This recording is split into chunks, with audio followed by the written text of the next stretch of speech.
All right, guys, let's take a look at a G-Shock metal square. This is the gmw-b5000gd-1.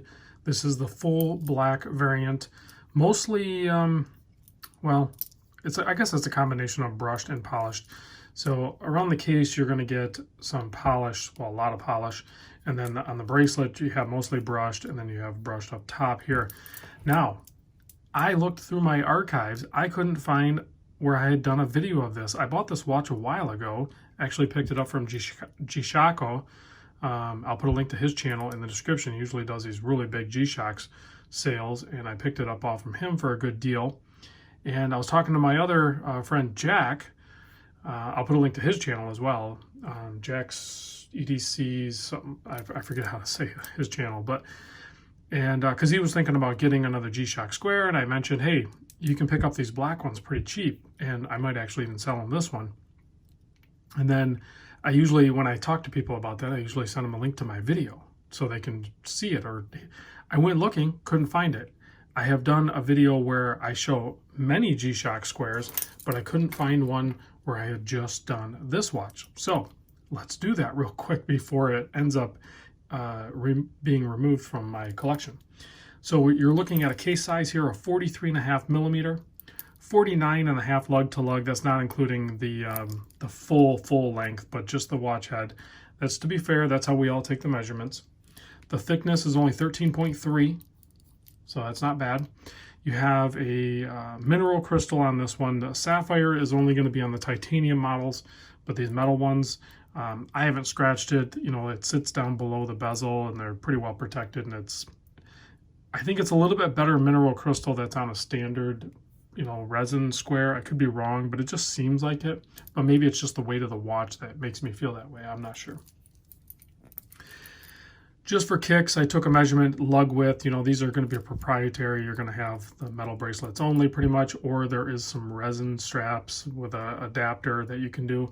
But about 25.5 millimeter up here, and the bracelet tapers down to a 17.5 millimeter. And I think that's what really aids it in its comfort on wrist. So I know some people with smaller wrists that can wear these, and then certainly my, 7.25 or on up. They're pretty versatile. I think you'd be able to wear it on most wrist size. This one weight is 162 grams, so a little bit of heft to it, but that is sized for my 7.25 inch wrist. You can see I removed quite a few links. I can't remember how many, and then I adjusted it all the way in on the 4 micro adjust.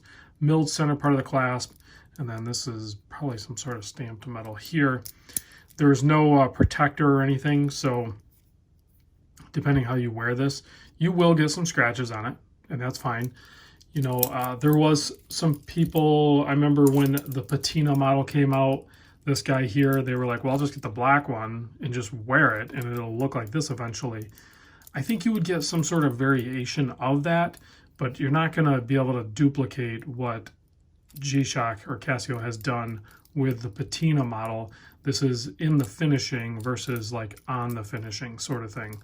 So both really cool models, but and I'm sure you could make it look pretty dang cool, whether you did a forced patina or you just actually wore it and had a natural patina. But that's the beauty of G-Shocks. They're meant to be used that way, and you can certainly do so. This module is a 3459. The retail price on it is $600. You're going to be able to get these cheaper, even new, over the $600. Typically, if you even buying from an authorized dealer like Mimo's or Watch Gauge, I'll put a link to both their stores in the description as well. You're going to get probably a little bit of a discount off that $600, and that's, I think, a pretty dang good value. There's many colorways to choose from, you know, on bracelet, on strap, or whatever. Some probably aren't in production anymore. They might be a little more difficult to find. I'm not sure where all those are trending. This is a snapshot in time. Tough solar, Bluetooth, so you can connect it to the G-Shock app on your phone, and that's really the easiest way to set it up, but it's pretty intuitive, even just to cycle through and adjust it on your own. You have alarms, world time, stopwatch, countdown timer, pretty much all standard affair. There's not going to be any like other features that you would see on some of the larger resin G-Shocks. This is still a fairly basic movement. or module. The main draw to this is just the supreme accuracy. If you pair it with your phone, it will update the time multiple times throughout the day, so it's always going to be exact time. And then even if you don't pair it, which is fine, you don't have to, it still has the multiband 6. So as long as it can receive a signal from one of the towers, there's one in the USA out west, and it's still active. I know there was talk of it being defunded and shut down, but it's still active because my watches still receive signal from that. But crazy accurate. The light is really cool. It has a fade on, fade off. I'll shut the lights off and do that for you in a minute. And you can set it up so it automatically does it on wrist. So like if you kind of bring your wrist up like that, it'll actually automatically light up. It is, like I said, tough solar, but there's no power display on here. You have to go onto the mobile device to see what your power level is. And I know that's probably one legitimate gripe that people might have, but I don't know. I've never had an issue with it. Even if it's on a lower power level, I still don't really care. You know, I drive around my car on a regular basis, or my work van, at a quarter tank of gas, and I don't freak out about it. At some point, you're gonna, you know, re-up that energy source. So when you wear this out in the sun, or, you know, place it in a very well-received window of sunlight for a few days, 4, 5, 6 days maybe even, and I guarantee you, you will be topped off. You will have a full charge if that is something that really bugs you. But it really shouldn't bug you because it's not even on here. You can't even access it. So stop freaking out about it. Stop worrying about it. It's fine. Is it still telling you the time? Yes? Okay, you're good to go. All right. Let's see. So if you do want to adjust it, you just hold the adjust button down and you can cycle through things, but it's pretty intuitive, and there's tons of videos out there already on that, so I'm not going to get into it. I forget which one's the light. One of these on the... I always mix these up. I think it's the top one, if I'm not mistaken. Yeah, it's the top one. So you can see it fades on, and then it'll fade off, and you can adjust that. There's a 3-second interval or a 5-second interval. I pretty much always put them on 5-second. So it lights up super legible.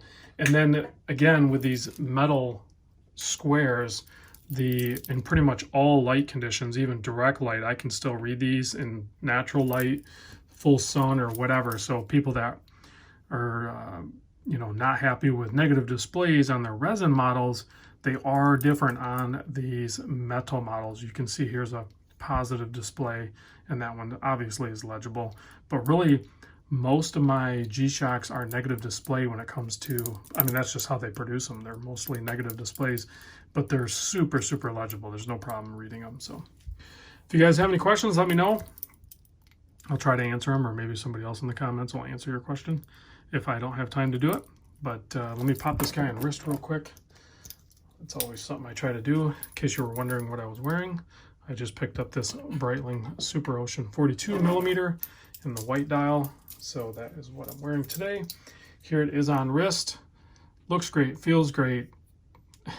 I am a Square fan through and through, and I don't see that changing anytime soon. So thanks for watching, guys. I'll catch you on the next video. I went kind of long on that, and I maybe kind of blasted through some things, but I failed to do a close-up, and I wanted to show in the close-up because you do still have this kind of brick pattern here on the solar, and that is one thing that I really like about these models. I love that brick look on there. Some are more pronounced than others, so like if you look on this one, you can see it's definitely got more, it pops a little bit better because you have that gold outline, whereas this one's not. It's more of a, I don't know, what, like a grayish color, but still a really great looking dial. And that flicker, that's just because of the lights, guys. You won't see that in the naked eye, but still a great looking watch.